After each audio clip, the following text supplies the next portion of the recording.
Siyata d'Ishmaya, Masechet Menachot, Daf Ayin, nous commençons Daf Samechtet Amudbet, 12 lignes avant la fin, Ba'er Rabbi Shimon ben Pazi. La Gemara commence par un problème, donc c'est la suite d'autres bayot que la Gemara avait posé, mais nous commençons avec le problème que soulève ici Rabbi Shimon ben Pazi. Shibolet, Shevi Ashli, Shibolet c'est un épi, qui est déjà arrivé à un tiers de sa maturité, Kodem le Homer, avant le Homer. Donc, cet épi a été permis, bien qu'il fait partie de la nouvelle récolte, il a été permis par le Homer. Et ensuite, Ve'akra, il l'a déraciné. Rashi nous dit, il l'a déraciné juste avant le Homer. Donc, ce shibolet, cet épi, qui est arrivé à un tiers de sa maturité avant le Homer, normalement le Homer aurait pu le permettre. Mais il a déraciné, Veshatla le'achar Homer. Donc il l'a déraciné avant le Homer, et il l'a ensuite replanté après le Homer. Donc lorsque le Homer est arrivé, le Homer a permis cet épi. Mais lorsqu'il l'a ensuite remis dans la terre, Ve'osifa, et que l'épi, les grains, ont continué de grossir, ont augmenté. Mao, quel est le din? Est-ce que l'on va dire que Batar Ikar Azinan, on tient compte de l'essentiel de l'épi? Donc l'essentiel des ricards, on va dire le grain lui-même. Vesharia Omer et le Homer qui est passé l'a permis. Odilma, ou peut-être qu'on doit tenir compte, Batar Tosefet Asnan, de ce qui s'est rajouté après le Homer. Et ce qui s'est rajouté après le Homer n'a pas eu le éther, la permission du Homer. Il faudra attendre le Homer suivant, Va'achi avo Homer Abba, et jusqu'au Homer prochain, il devrait être interdit.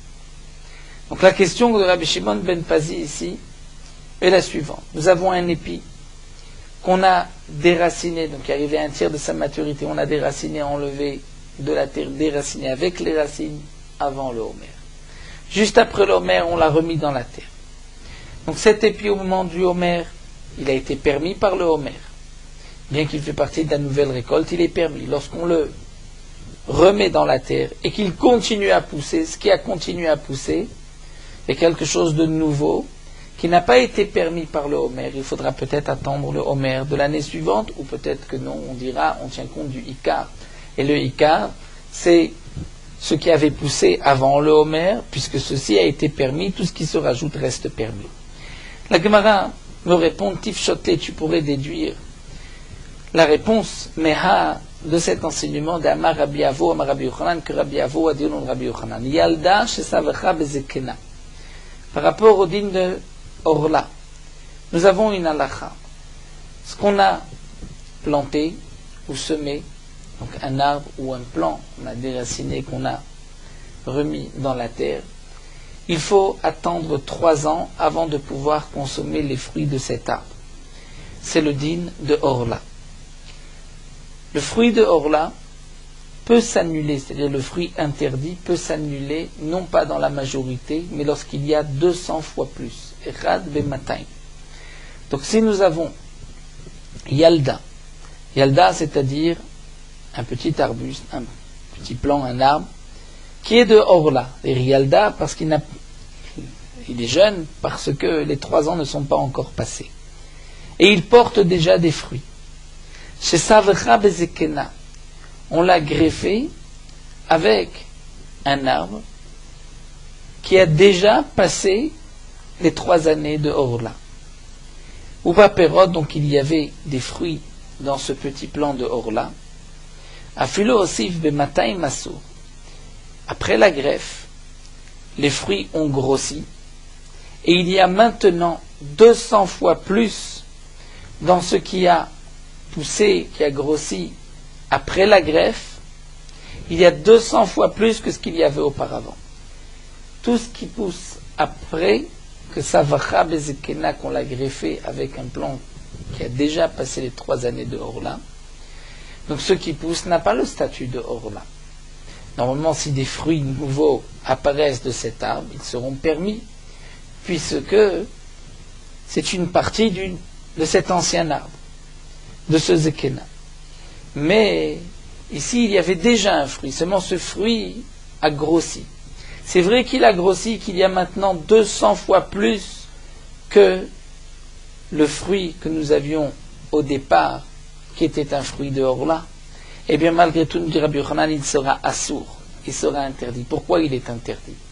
Après tout, il y a un bitoul de 1 contre 200.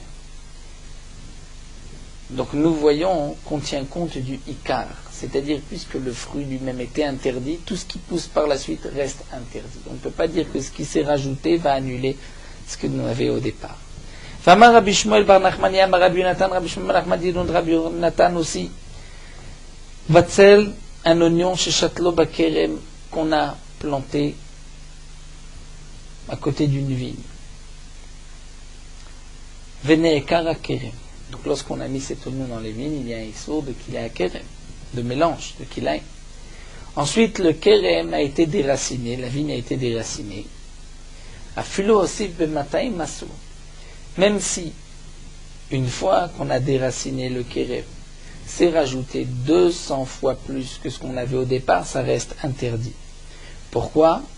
Parce que c'était au départ Kilaim, et le Ikar qui est interdit, même si ce Ikar va grossir, il se rajoute maintenant 200 fois plus, il restera interdit. Donc on a répondu, d'une certaine manière, à la question de Rabbi Shimon ben Pazi. C'est vrai que cet épi a été permis au moment du Homer, mais puisque, bien qu'on a rajouté, qu'il s'est rajouté après le Homer, lorsqu'on l'a planté une deuxième, on l'a remis dans la terre, et ça devrait être permis puisqu'on tient compte du Ikar, de l'essentiel. De la même manière que pour l'interdiction, dans le cas de Rabbi Yochanan et de Rabbi Yonatan, nous voyons que ce qui se rajoute ne peut pas annuler l'interdit. Le Ikar étant l'interdit, il restera interdit même ce qui se rajoute, ce qui pousse. Donc de même on dira par rapport au Homer, puisque le Ikar était permis, même ce qui se rajoute reste permis. Alors la Gemara dit non.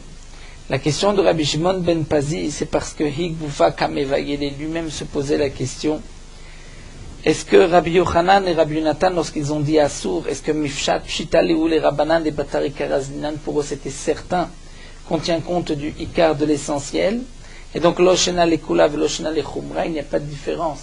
Si c'est Lekula ou Lechumra, c'est-à-dire pour permettre ou pour interdire, puisqu'on tient compte du Ikar. Et donc de même, dans le cas de Rabbi Shimon ben Pazi, puisque le Ikar était permis, ce qui pousse par la suite se restera permis, Odilma, ou peut-être se poser la question, Rabbi Shimon ben Pazi, peut-être que les Chramim en vérité se fouquaient, mais Safrenu avait un doute. Rabbi Yochanan et Rabbi Yonatan avaient un doute, et donc puisqu'ils ont un doute, les Chumra, Amrinan, les Kula, Amrinan, juste les Chumra, on pourra dire les Chumra que c'est interdit, mais on ne pourra pas les Kula permettre grâce au Ikar. Donc c'est pour cela que Rabbi Shimon ben Pazi se pose la question. Et la Gemara reste en suspens, écoute, Ishbi, Teretz, Kushot, Vabayot, peut-être qu'on a venu de l'Uanavi pour nous répondre à cette question. La Gemara continue, Baer Rava, d'après la Girsa du Bar Rava. L'inyan Maaser Mai, par rapport au din de Maaser, quel sera le din? Hechidam, de quoi il s'agit? Kegon, la Gemara nous dit, par exemple, de Amedinu Vaaserinu. On a coupé des épis, nous explique Rashi, on n'a pas engrangé. On a, par évaluation, puisque c'est des épis, on ne peut pas savoir exactement combien il y a pour pouvoir prélever les trumot ou maasrot précisément, mais donc avec évaluation des amdin ou vasri, nous on a prélevé les trumot ou maasrot. Donc maintenant ces épis, on a prélevé trumot ou maasrot, veshatlinu, et on les a remis ensuite dans la terre. Veosifaliu, et les épis ont continué de pousser. Quel est le din?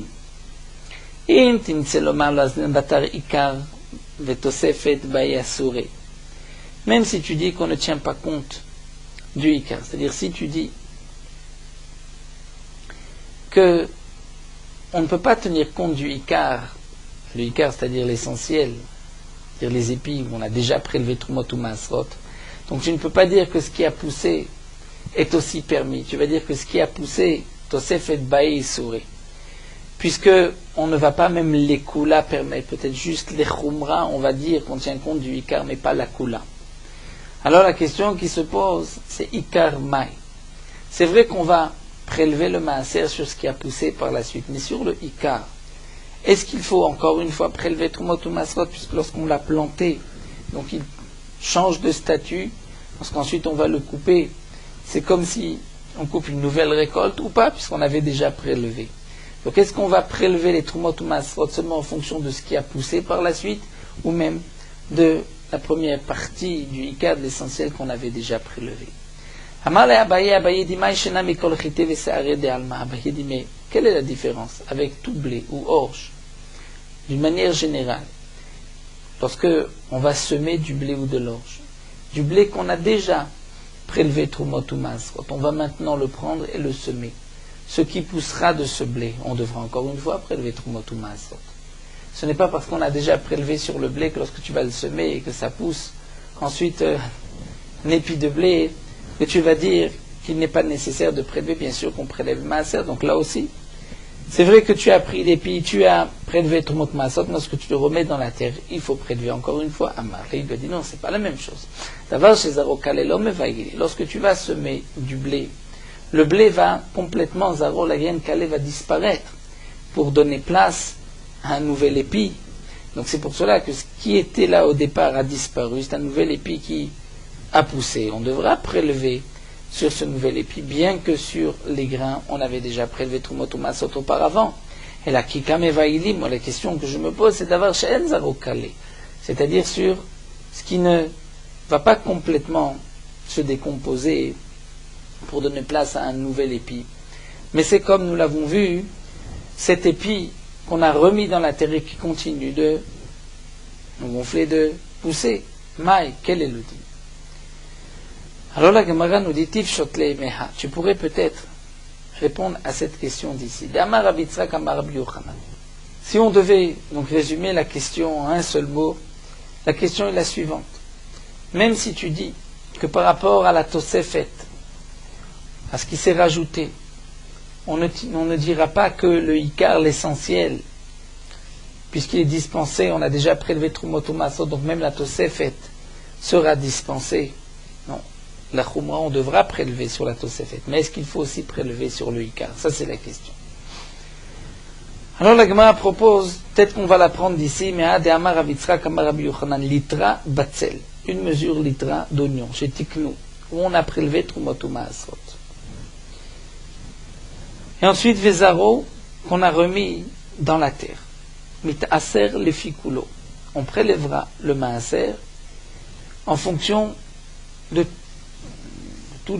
tout l'oignon, c'est-à-dire de tout ce que nous avons devant nous, même de la première quantité de litra. On va dire il y avait une mesure de litra, on a prélevé Trumot ou Masrot, on l'a ensuite remis dans la terre, et maintenant nous avons 2 litrotes.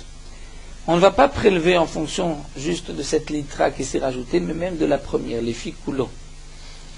Bien que ici, ce n'est pas Zarokale. Il ne va pas se décomposer, il va grossir. La Gemara nous dit c'est pas la même chose. Atam hainuzriato, achalav hainuzriato. Là-bas, hainuzriato. Ici, là hainuzriato. C'est-à-dire là-bas pour le batzel, c'est ainsi qu'on a l'habitude de faire, de le remettre dans la terre, et donc il va grossir. Mais ici, un épi, on ne va pas le semer de cette manière. Normalement, un épi ne va pas se remettre dans la terre, on va prendre le grain qu'on va semer. Alors que l'oignon, on le remet dans la terre. Amale Rafranina bar Minyomi de Abaye, Atzit sheno nakuv maou. Une question que pose ici Rafranina bar Minyomi, si nous avons un atzit, un pot sheno nakuv qui n'a pas de trou, quel est le dit? La Gemara pose la question, que signifie atzit sheno nakuv? Ilo nakuv, alors nakuv. S'il n'y a pas de trou, donc il n'est pas au contact de la terre, il n'y a pas de dinim de Trumot ou Masrot. Dilma chazar venokvo ka'amata. Peut-être que ta question, c'est dans le cas où chazar venokvo, c'est-à-dire on a ensuite fait un trou.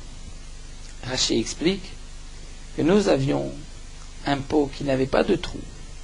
On a fait pousser une récolte qui a poussé un petit peu, et ensuite on a fait un trou. Et la question est de savoir, est-ce que maintenant, lorsque la récolte continue de pousser, on pourra prélever les Trumot ou Maasrot de cette récolte. C'est-à-dire,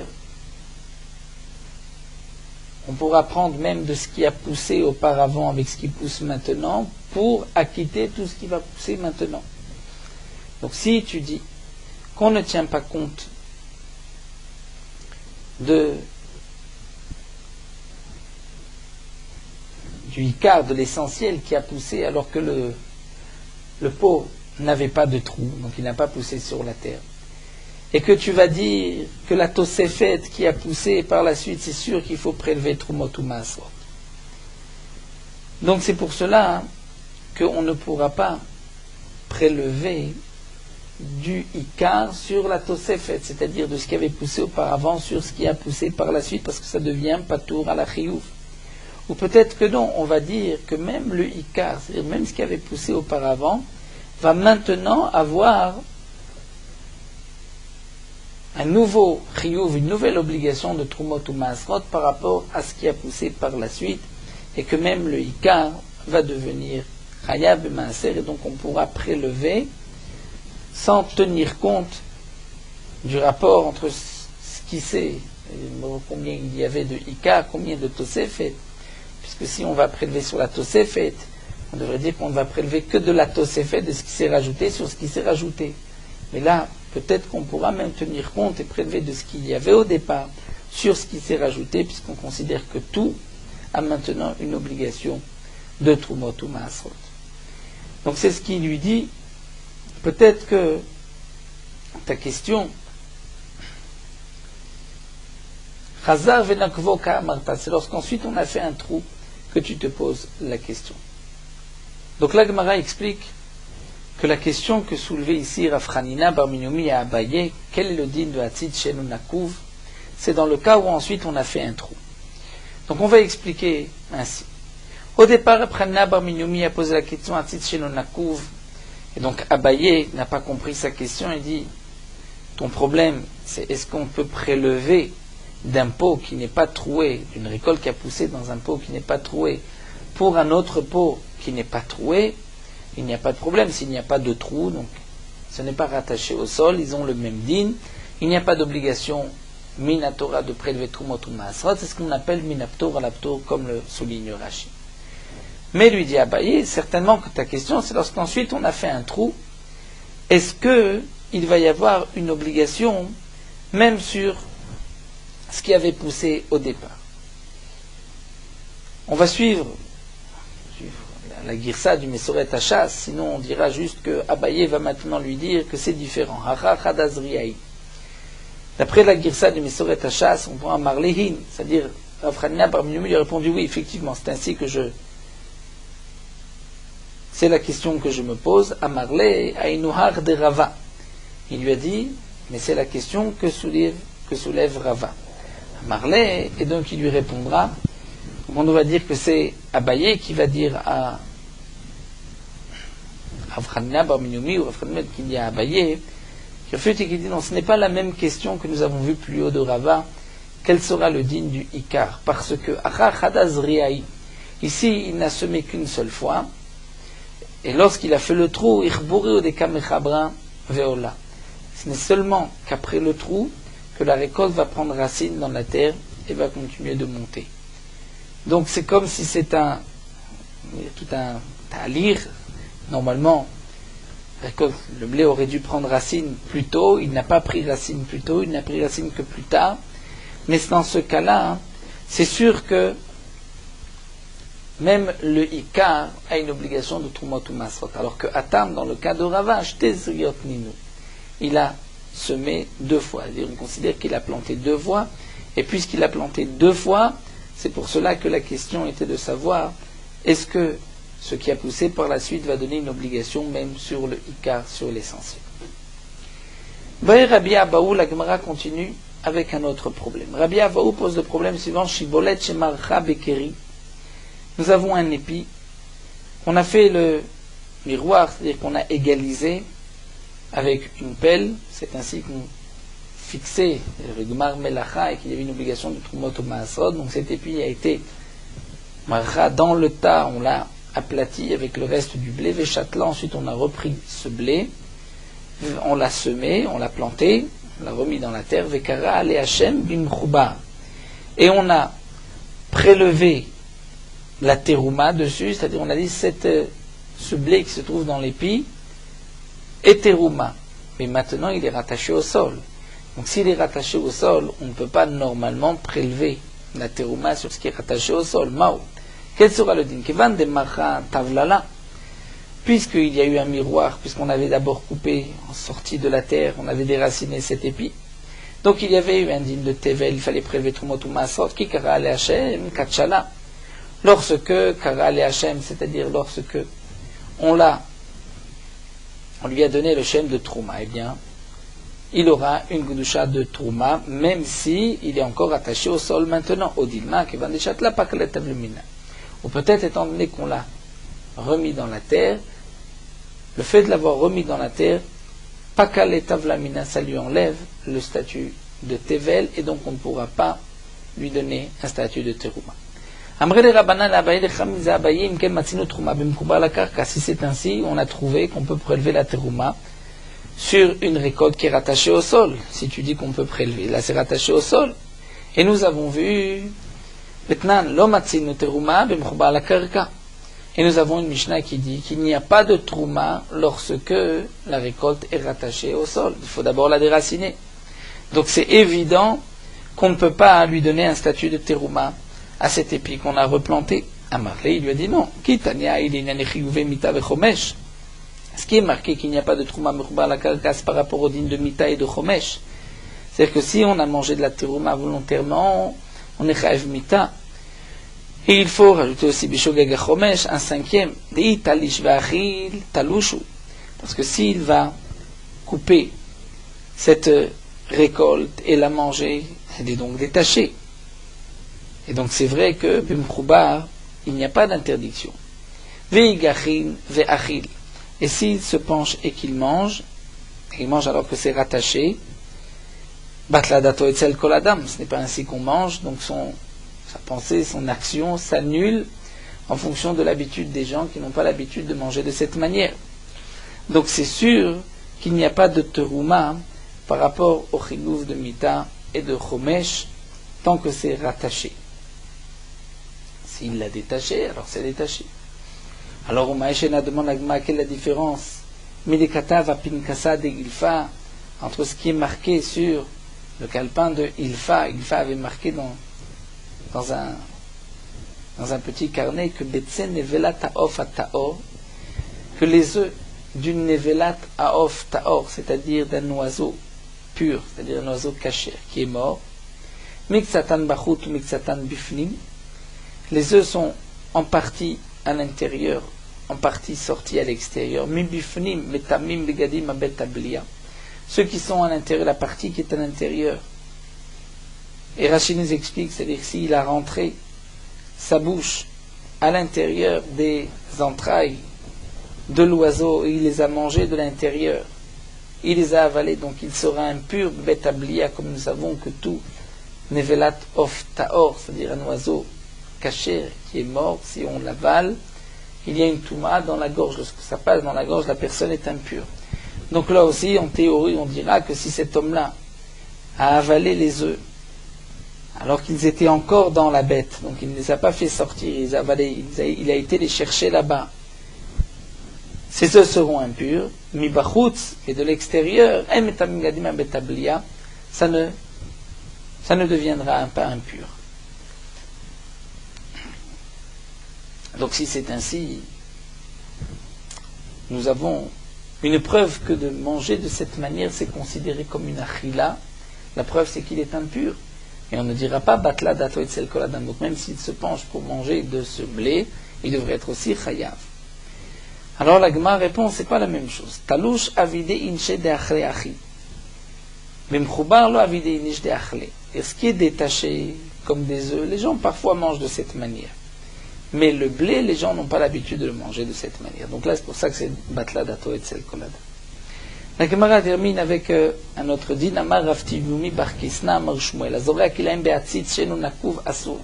Celui qui va semer kilaim, donc plusieurs graines, espèces différentes, un mélange, be'atzit dans un pot qui n'est pas troué shenu nakuv, c'est asur.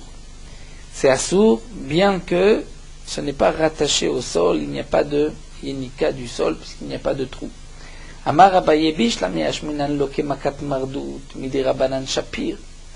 Encore dit Abaye, ici on nous avait dit qu'il y avait Malkut Midi Rabanan, je comprends le Chidush. Aval Asur Maïkam Ashman, quel le Chidush de Midi Rabanan, Avezria, que c'est considéré comme ça avait été semé Midi Rabanan, Tanina, ça nous l'avons déjà appris, Taram Shnakuv Alanakuv Turuma, Viazor Vitrom, que si un homme a prélevé une récolte d'un pot qui n'était pas troué sur une épaule d'un pot qui était troué. Donc le pot qui est troué est en contact avec le sol, donc il y a une obligation Trumotuma Asrot Minatora. Ce que le pot qui est fermé, il n'y a pas d'obligation Minatora. Donc si on prélève de ce pot sur l'autre, c'est Minapatour à la Chayav. Et on va dire que Truma Viazor Vitrom. Donc ça reste une Truma Midirabanan, mais il faudra reprendre parce que Minatora, on n'a pas pu acquitter le pot qui était troué. Donc, quel est le chidouche? C'est une question que soulève Abaye. Pour nous dire, Assour, que Midi Rabanan, ça nous l'avons déjà appris, que Midi Rabanan se met dans un pot qui n'est pas troué, il y a une interdiction de Kilaim, de la même manière qu'il y a une obligation de Trumot ou Maasrot. On voit que c'est considéré comme de la Trouma, donc on voit que ça s'appelle une Zriya Midi Rabanan. Donc la Gemara ne répond pas, Abaye reste sur une question.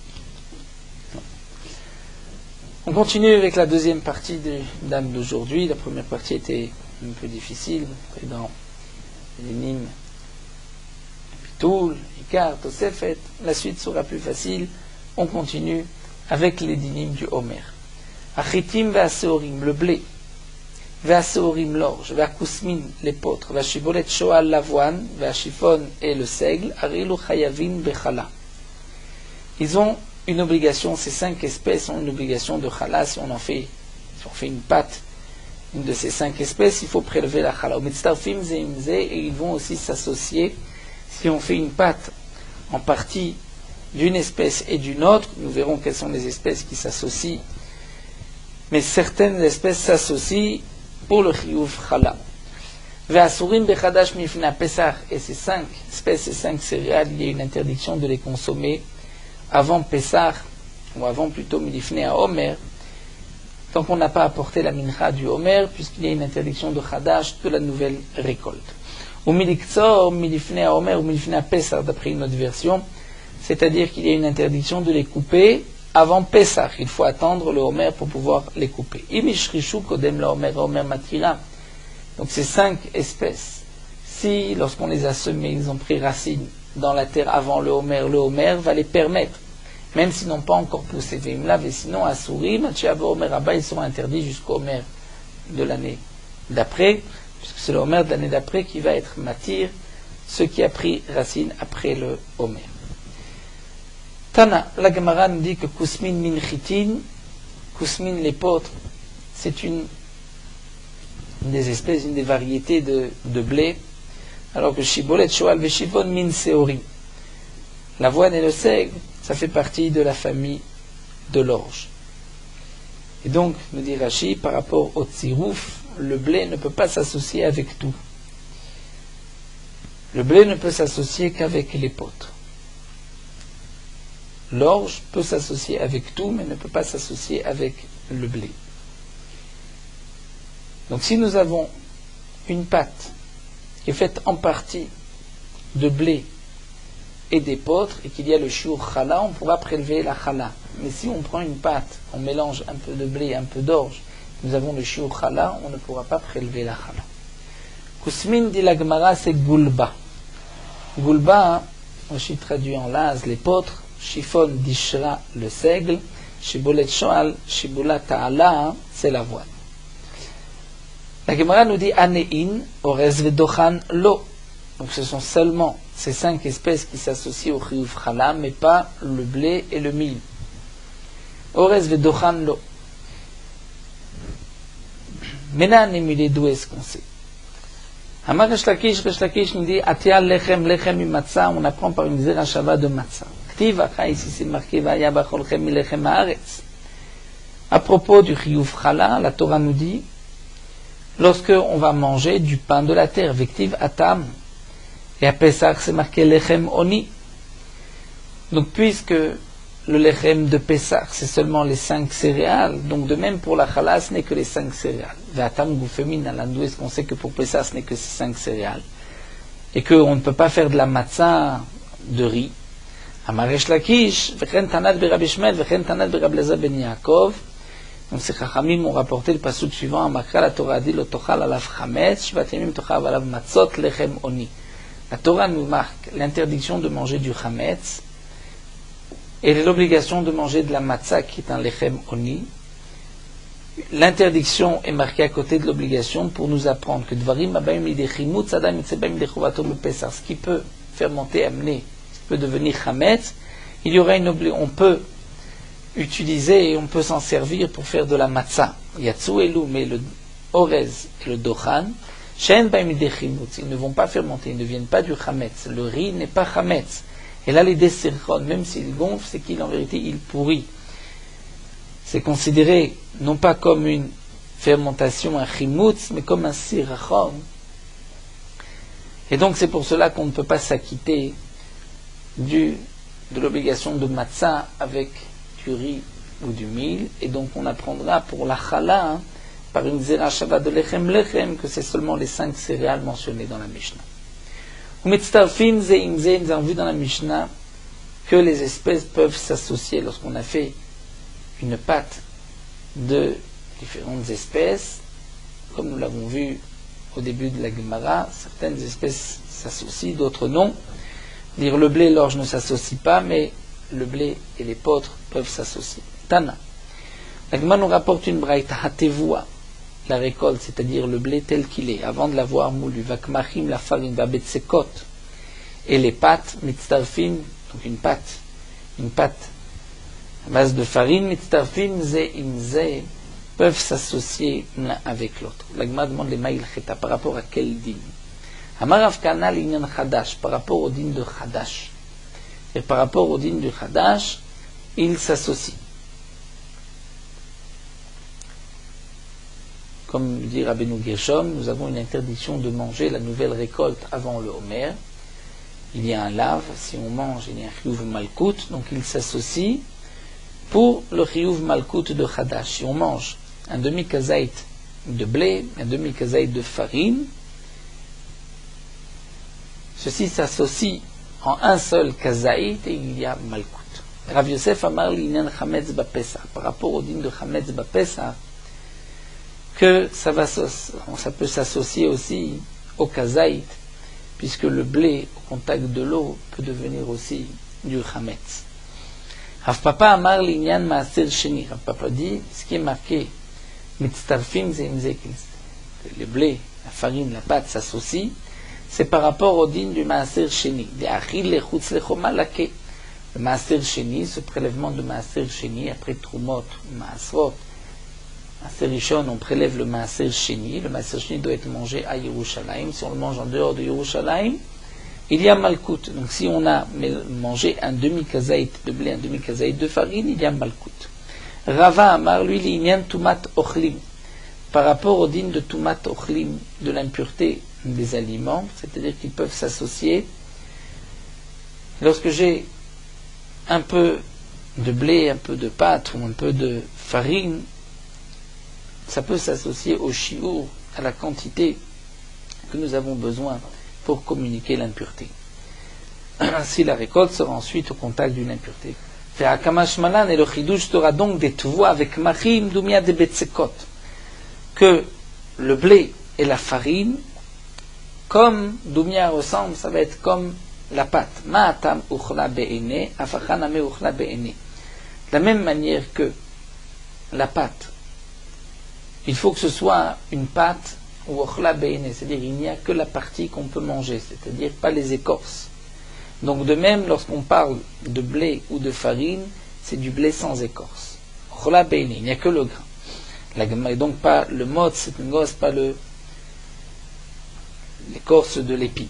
Ve'atania, et la Gemara va même apporter une preuve, puisqu'il y a une braïta qui dit chita ben kloufa ben shna kloufa, le blé, qu'il soit épluché ou pas, qu'il y ait la peau ou pas, il s'associe mitzarefet, parce que le blé peut se manger même avec la petite peau, alors que c'est ora kloufa mitzarefet shna kloufa mitzarefet, seulement c'est épluché. Si il y a l'écorce par-dessus, la peau par-dessus, ça ne peut pas s'associer puisque ça ne se mange pas, et donc comme nous l'avons vu, il faut que ça ressemble à la batsekot, c'est-à-dire à la pâte où on a gardé que le grain d'orge. Eni, mais pourtant, demande la Gemara, Vatanat be Rabbi Ishmael.